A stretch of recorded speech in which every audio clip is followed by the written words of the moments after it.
Why are there almost no adults in the Pokemon world? I'm not talking about a few missing here and there. I'm talking about the complete absence of an entire generation. Count the men between ages 20 and 45 in any town Ash visits. Go ahead, I'll wait.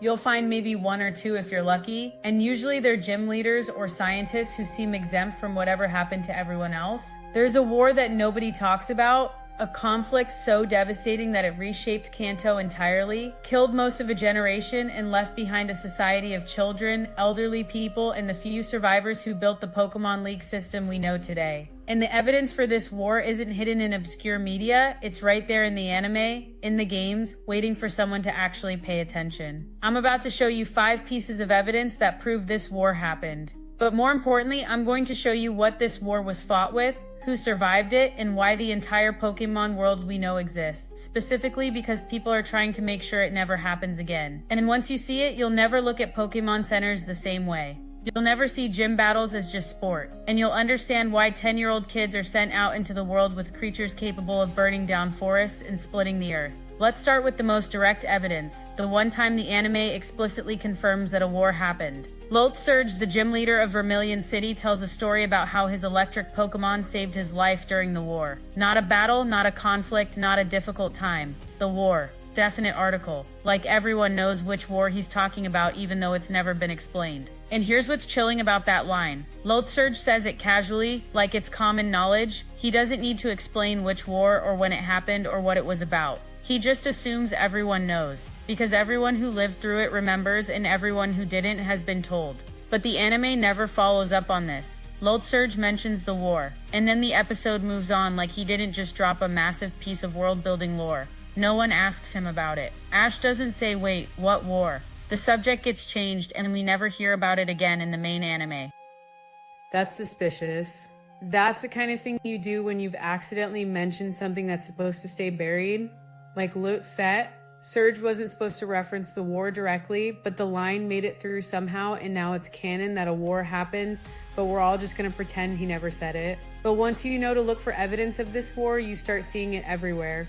And the first thing you notice is the demographics, specifically the complete absence of young adult men in almost every town. Let me paint you a picture.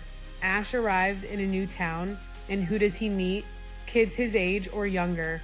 Elderly shopkeepers and researchers, women running Pokemon centers and stores, and maybe one or two adult men, usually in positions of authority like gym leader or town official. Where are all the men in their 20s, 30s, early 40s? Where are the fathers? Where are the regular working age adults who should make up the majority of any healthy population? They're dead. They died in the war. And the Pokemon world is a post-war society where an entire generation got wiped out, leaving behind their children and their parents to rebuild.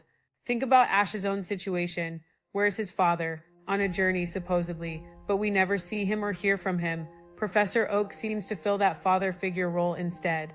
Brock's father abandoned his family. Gary's parents are never mentioned. He's being raised by his grandfather. Misty's parents aren't in the picture. This pattern repeats in every town. Kids being raised by single mothers, grandparents, or just themselves. The war didn't just kill people, it destroyed the traditional family structure, and the society we see in the anime is still dealing with the aftermath. Now, some of you might be thinking this is just a convenience of the show, right? They don't show adults because the story is about kids, and showing realistic family situations would complicate the narrative. And sure, that's the production reason. But there's also a lore reason that makes sense. A generation ago, there was a war. Most of the young men died. Society had to reorganize around the survivors, the elderly who were too old to fight, the women who held things together at home, and the children who grew up in the aftermath. That's not a kids show demographic choice. That's a post-war population structure. Let's talk about the military technology and structures you find all over Kanto, because this is where the evidence gets really concrete. The Pokemon world is filled with infrastructure that makes no sense unless it was built for military purposes. Start with Pokemon centers. These are buildings in every town that can instantly heal any Pokemon no matter how badly injured, completely free of charge. The technology is standardized, the staff is trained to handle emergency situations, and the whole system operates with military efficiency. Now in peacetime, why would you need this? Pokemon battles are supposed to be sport. Pokemon faint, they don't get seriously injured. A kid's Pokemon getting tired from a gym battle doesn't require advanced medical technology that can heal mortal wounds in seconds. But a military using Pokemon as weapons in actual combat, that would require exactly this kind of infrastructure. Field hospitals that can treat combat injuries, standardized across all regions, capable of handling mass casualties. After the war ended, these facilities got repurposed as Pokemon centers, but the technology and structure remained military grade because that's what they were designed for. The same logic applies to Pokeballs. The technology to capture and store Pokemon in portable devices that can be carried by the hundreds, that's not adventure technology, that's military logistics. Being able to deploy multiple Pokemon instantly, recall them when they're injured, transport entire battalions of creatures in a backpack, that's designed for warfare. Think about what Silph Co. actually does. They manufacture Pokeballs, potions, and revives. Everything you need to capture Pokemon and keep them battle ready. This company has facilities that can produce these items at massive scale, suggesting they were supplying an army, not just individual trainers. After the war, this military-industrial infrastructure got repurposed for the Pokemon League system. But it was built for war, and you can still see that in how efficient and standardized everything is. Now let's talk about the gym system itself. Because once you understand it as post-war reconstruction, everything about it makes sense. Why are there gym leaders who test trainers and give out badges? Why is there a standardized progression system that every trainer follows? Why does the league exist to regulate how Pokemon battles happen? Because before the league, there were no rules. Pokemon battles were chaotic, destructive, and deadly. During the war, trainers and their Pokemon were weapons. There was no sport to it, no friendly competition. It was survival and combat. The gym system was created after the war to give structure to Pokemon battles, to turn them from tools of war into sport. The badges aren't just achievements, they're proof that you've learned to battle with control, with rules, with limitations that prevent the kind of destruction that happened during the war. Gym leaders aren't just strong trainers, they're gatekeepers. They're making sure that only people who understand how to battle responsibly get to advance. They're preventing the next generation from turning Pokemon training back into warfare. And the Elite Four? They're not just champions, they're the strongest trainers who survived the war, who now serve as both symbols of power and deterrence against anyone who might try to use Pokemon for military purposes again. They represent the peak of what Pokemon training can achieve within the controlled, peaceful system.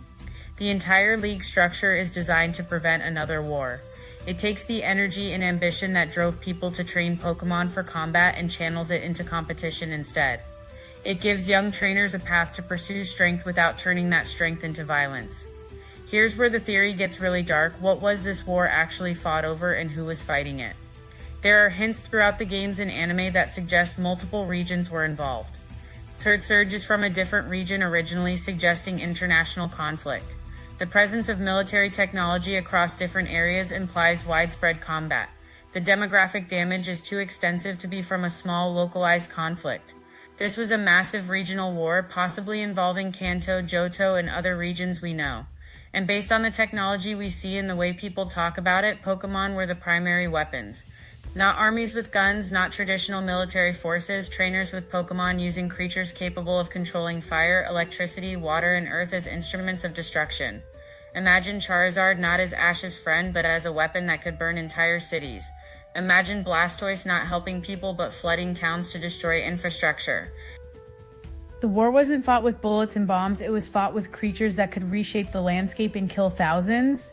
And when it ended, when people saw what they'd done using Pokemon as weapons, they built the league system specifically to make sure Pokemon would never be used that way again. This explains so much about the Pokemon world's culture, the emphasis on treating Pokemon as partners, not tools. The horror that characters express when they see Pokemon being abused or used purely for power. The way the narrative constantly reinforces that bonds between trainers and Pokemon are what matter, not just raw strength. These aren't just nice themes, they're lessons learned from a war where people forgot that Pokemon are living beings and treated them as weapons. The whole culture of the Pokemon world is specifically designed to prevent that mindset from ever taking hold again. Now let's talk about who survived this war and what that tells us about the society Ash grows up in. We've established that most young adult men died, but who made it through? Specialists mostly, people whose skills were too valuable to lose or who had roles that kept them out of direct combat. Gym leaders survived because they were likely commanders or strategic leaders rather than frontline fighters. Scientists like Professor Oak survived because they were needed for research and development. Women survived in greater numbers because the culture likely kept them out of direct combat, running infrastructure and support systems. And the children, the generation that includes Ash, Gary, Misty, and Brock, they grew up in the immediate aftermath. They're probably 10-15 years removed from the war's end, just old enough that it's history to them, not lived experience. This creates a really interesting dynamic. The kids in the Pokemon world are being raised by survivors and by the elderly, getting two very different perspectives on what happened. The survivors remember the horror and are trying to build a system that prevents it from happening again.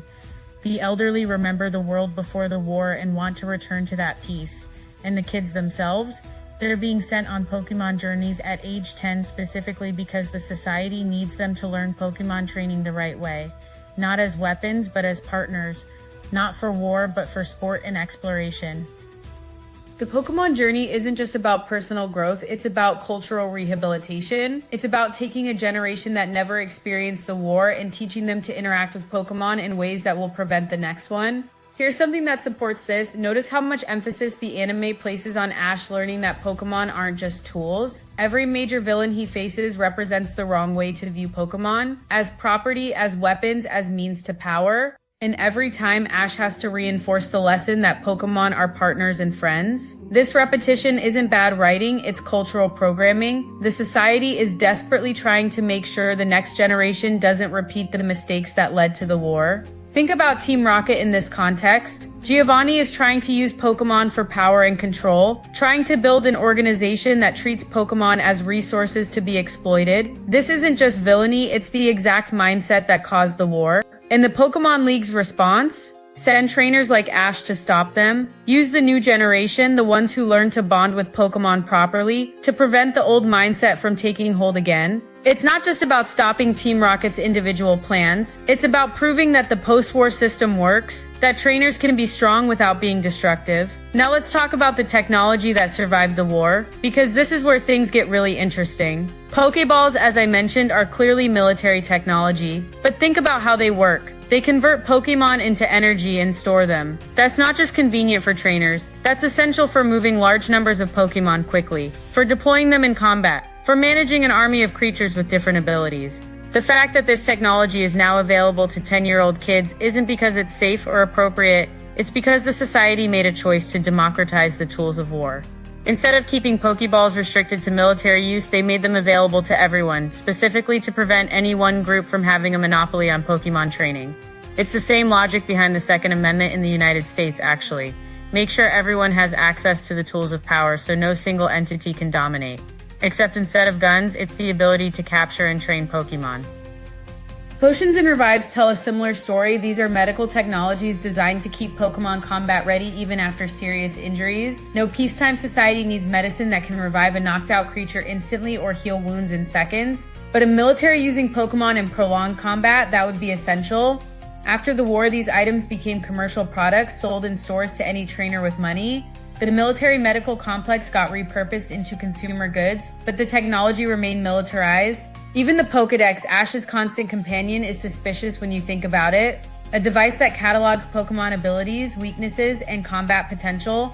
That's reconnaissance technology. That's what you'd use to assess enemy capabilities and plan strategic responses. Professor Oak didn't invent the Pokedex for research. He repurposed military intelligence technology for scientific documentation. And now every trainer carries a device that was originally designed for warfare, using it to learn about Pokemon in the context of peaceful training. The Pokemon world is built on repurposed war infrastructure. Every tool, every system, every institution that makes Pokemon training possible was originally designed for combat. The society just decided to use it differently. Here's what really gets me about this theory. It explains why the Pokemon world is the way it is. Not just the missing adults or the technology, but the whole cultural attitude toward Pokemon training. Why are 10-year-olds sent out into the world with powerful creatures? Because the society needs them to learn young, to form those bonds with Pokemon before they're old enough to see them as weapons. It's cultural programming disguised as a coming-of-age tradition. Why is there such emphasis on the friendship between trainers and Pokemon? Because during the war that bond broke down. Pokemon became tools and trainers became commanders of living weapons. The society is desperately trying to restore the relationship that existed before the war. Why does everyone in the Pokemon world seem so cheerful and optimistic despite the obvious trauma and loss? Because they're performing recovery. They're collectively pretending the war didn't break them, hoping that if they act normal long enough, it will become true. Ash's journey isn't happening in spite of the war, it's happening because of it. Everything about his world, from the league system to the technology he uses to the lessons he learns, exists specifically because a generation ago people used Pokemon to kill each other and nearly destroyed their entire civilization in the process.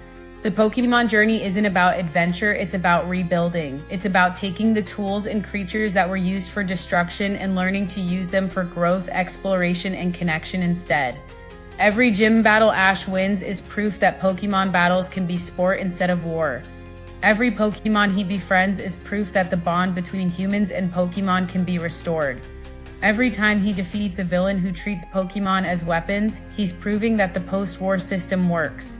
He's not just trying to become a Pokemon master, he's participating in a cultural project to ensure that the war never happens again. And the darkest part? Ash doesn't know any of this. The war is history to him, something that happened before he was born and that nobody talks about directly. He's living in a world shaped entirely by trauma and loss, and he has no idea. That might be intentional. The survivors might have collectively decided not to burden the next generation with the full truth. Just teach them to love Pokemon, to battle responsibly, to use the system correctly. Don't tell them about the war. Don't make them carry that weight. Let them grow up in a world that feels normal, even though it's built on mass graves and repurposed military technology. Or maybe the survivors are just too traumatized to talk about it. Maybe Loti Surge's one line about the war is all anyone can manage, a brief acknowledgement of something too painful to fully articulate. Either way, Ash and his generation are being raised in a lie. A beautiful, necessary lie that tells them the Pokemon world isn't always has been a place of adventure and friendship, when really it's a carefully constructed recovery project designed to prevent the next apocalypse. Think about what this means for Team Rocket's role in the story. Giovanni might be one of the survivors, someone who saw the war, who learned how powerful Pokemon could be when used as weapons, and who wants to return to that power. His organization isn't just crime, it's regression. It's the pullback toward treating Pokemon as tools and weapons, toward the mindset that caused the war. And every time Ash defeats Team Rocket, he's not just stopping crime, he's preventing the cultural backslide that could lead to another war. The stakes are so much higher than the anime ever explicitly states. Ash isn't just protecting individual Pokemon or stopping robberies, he's defending the entire post-war peace that his society is built on. Maybe the Pokemon journey isn't about adventure at all. Maybe it's about making sure that every new generation learns the right lessons, forms the right bonds, and internalizes the values that will prevent the mistakes of the past from being repeated. Maybe the entire Pokemon world we know and love is just a society desperately trying to forget what war looked like, to build something better from the ashes, to convince themselves and their children that peace is possible even after they nearly destroyed themselves. And maybe that's not a dark reading of the series, maybe that's actually hopeful. Because if this theory is true, then the Pokemon world represents successful post-war reconstruction.